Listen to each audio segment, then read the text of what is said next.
civilmedia.mk. Slobodno, nezavisno, otvoreno.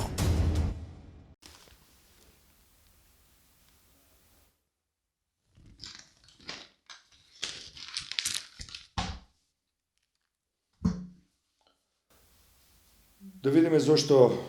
inicijativata na, reći si, 1/4 od preteničkého sostav za reaktiviranje na sobranijeto najde na takvi blokadi, na takvi kritiki, odnosno otpor. Predse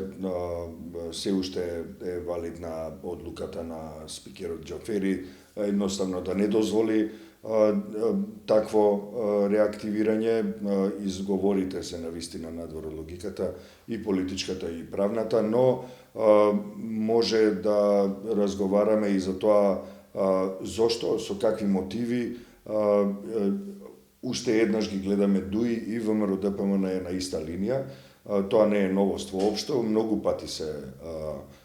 najdoa na istata strana, bez ogled na to što veke 3 godine se del od jedna druga koalicija. No, može da se kaže дека nivните motivi ovoj pad se različni. Predse ВМРО ДПМН se plaši od reaktiviranja na собранието, бидејќи реактивирањето на собранието може да значи веднаш и автоматски напуштање на техничката влада, враќање на политичката влада. Тие неколку минорни, би рекле, места во техничката влада што ги има најголемата опозицијска партија,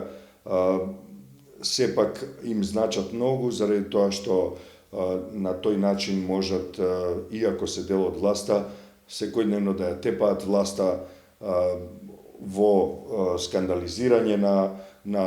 постапките на владата, блокади, а се разбира и со злоупотреба на јавните ресурси да ја тераат партиската агенда со која стекнуваат некаков политички профит или барем веруваат дека стекнуваат политички профит. ДУИ има малку поинаква перспектива во овој поглед, а тоа се однесува пред се на можноста, односно ризикот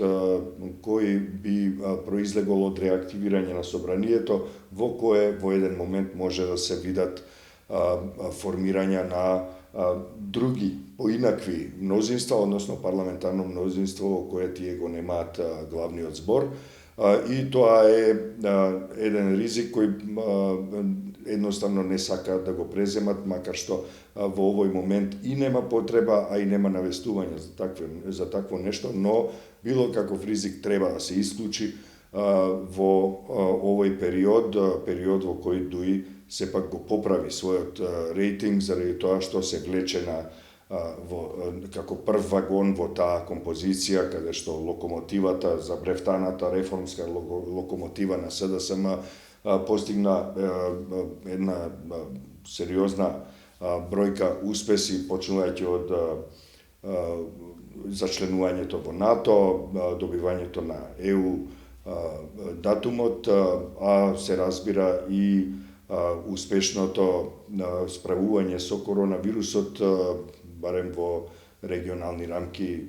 Северна Македонија е една од најуспешните земји во тој поглед, а некои велат дека дури и пошироко може да служи како пример. Понатаму социјалните трансфери и низа други потези, сепак сега ДУИ се обидува да ги прикаже и како своји успеси, така што реактивирањето на собранието може да им донесе една поинаква ситуација. Се разбира, двете партии, ДУИ и ВМРО ДПМН, стравуваат од тоа дека во работата на реактивираното собрание може да се забележи и неединството, односно раслојувањето во овие партии, иако е познато во јавноста, сепак и во реални секојдневни активности на едно собраниско работење може да се видат таквите разлики внатре во парламентарните групи, односно внатре во политичките партии. И тоа е висок ризик за двете политички партии, па оттаму и објаснувањето зошто тие толку сериозно, жестоко би рекле, се противат на иницијативата да се реактивира собранието. Инаку, самото реактивирање како иницијатива, како идеја, се разбира дека е Многу позитивна иницијатива, тоа е највисоката демократска институција во земјата и може да ја ублажи последицата од вонредната состојба, без оглед на тоа колку добро или колку лошо